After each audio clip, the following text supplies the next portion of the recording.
Hello guys, this is Yara here, and today I will be showcasing the deck list that I got first place at the tournament hosted by Team Inspire / Trey, but it was sponsored by Chainlink, and I ended up winning an SP Little Knight. And if you want to participate in some of those tournaments or buy some of their stuff, then go check them out. I have all of their links on the description below. But for this tournament, although it was hosted on Dueling Book, I have the deck in person, so I wanted to showcase the deck in person so you can see like my choices, and I can go card by card so you know exactly why I decided to go with certain cards. So yeah, shout out to Team Inspire, shout out to Chainlink, shout out to everybody that participated in the tournament. So yeah, I ended up going with one of my pet decks, Floowandereeze. I believe this is the best shifter deck of the format. Kashtira, I don't think can do as much with shifter as the Flu deck can do with shifter. So, but yeah, I think Floowandereeze is a great alternative. If you don't want to spend a lot of money, you can literally build this deck so cheap. Like if you're a budget player, this is probably the best option for you. So yeah, now I'm gonna go card by card. So let's go. So I ended up okay, some of my matches I ended up playing against Tenpai Dragon, Centurion, Snake Eye, and I believe my first round was Snake Eye. So 2 Snake Eyes, then Centurion, and for the finals I went up against Tenpai. So yep, and I ended up winning the finals. It was 2-1, so pretty close. But anyways, right, let's get started with the main deck. So we are playing actually this is side deck. So for the main deck, we're playing 3 Prosperities, clutch card, 3 dualities, mandatory, 6 spots, mandatory. You can play like 1 copy of Extravagance just for extra consistency, but I don't think this deck needs thrust. Honestly, you don't really need it, so you don't have to spend on it. I did decide, you might wonder why do I have different color sleeves. Is because I'm using this in another deck, so that's why they have red sleeves. But we are playing 3 talents. I think I ended up taking some of the cards that I ended up topping my last event with, and I switched them over. Like I took out a toucan, an ostrich, and I can't remember what the other card was, the unexplored ones, and I replaced them with talents only because talents is good going first and going second. So not playing the 1 terraforming, 3 map cards, insane, right? Helps you chain block, so pretty good. We are playing 3 of the quick play that can help you dodge stuff like Imperm and Baylor. We are playing only 1 unexplored wins. I used to play 2 unexplored wins only because this is good going first and going second. It's better going second because if your opponent has any kind of board like trap cards or monsters, you can use them as tribute, so it can help you out.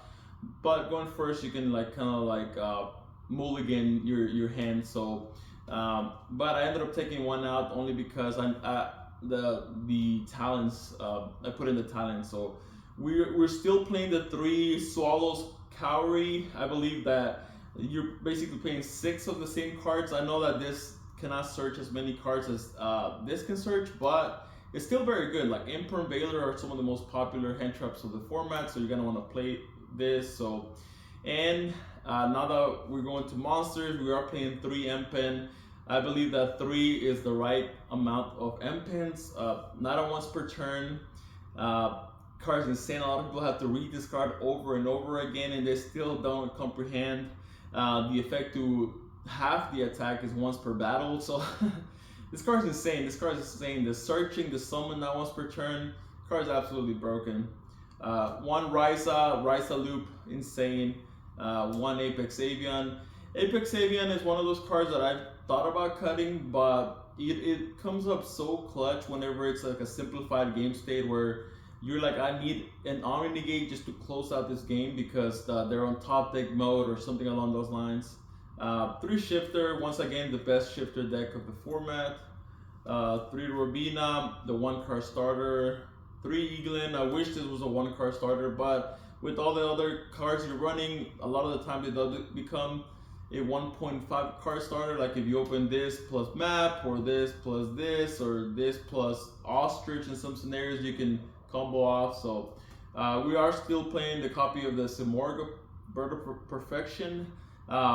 It's very good at chain blocking the Ash. A lot of people don't expect you to search this off of your Robina because a lot of people want to Ash the Eaglin, but if you open Eaglin already, Rubina searches Simorg, and then you can chain block the Eaglin, so that way your Eaglin doesn't lose to an Ash.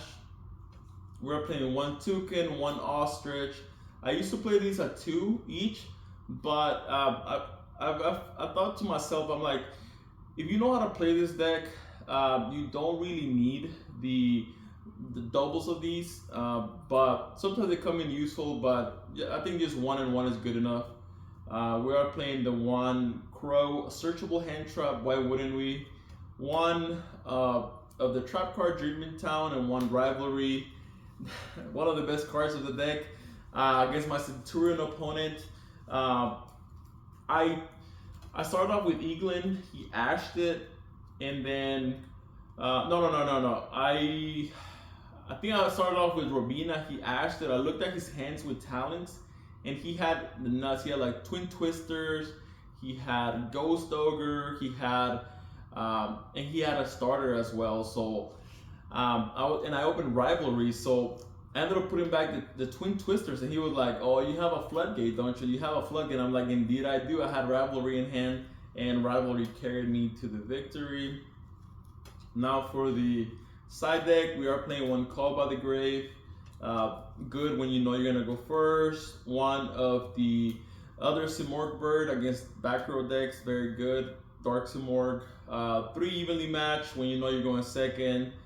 3 of the Gravekeeper's Inscription. This is good against decks like Chimera, Branded, Tearlament, even against Snake Eye. This is very good, especially when you know you get to go first. I wish I saw this more often in my case tournament that where I topped, but I saw this a lot on this tournament, so I'm very grateful for that. We are playing 3 Dark Ruler No More. One of the best cards going second. 1 Harpy's Feather Duster. 3 of the unfair card, the Harpy's Feather Storm. I still don't know how this card is still legal, but you know, at 3. And now for the extra deck, right? We are playing 1 Nightmare Phoenix, 1 Almirage, 1 Hida, 1 Dark, 1 SP Little Knight, 1 Underworld Goddess. This is good because there are certain towers that we cannot out, even with Unexplored Winds. Like if a monster is unaffected by everything, we cannot out it with Unexplored Winds, so we have to link it off with this. 1 of the Selene, 1 Access Code, 1 Appaloosa. This is supposed to be Typhon. I don't own a Typhon. In Dueling Book, I was able to put a Typhon in. We are playing 1 of the Assembled Nightingale, 1 Fuko, 1 Downer, 1 Lyrilless Recital Starling, and 1 Zeus. Let me just make sure that I have 15 cards. 1, 2, 3, 4, 5, 6, 7, 8, 9, 10, 11, 12, 13, 14, 15. Yeah, 15 cards. For some reason, I felt like it was more than 15. But yeah, thank you Chainlink once again for the SP Little Knight. Thank you Team Inspire, Trey, for hosting the tournament. But anyways, guys, this is Yara here. This deck is amazing. Keep playing it, and I'll catch you on the next video. Take care.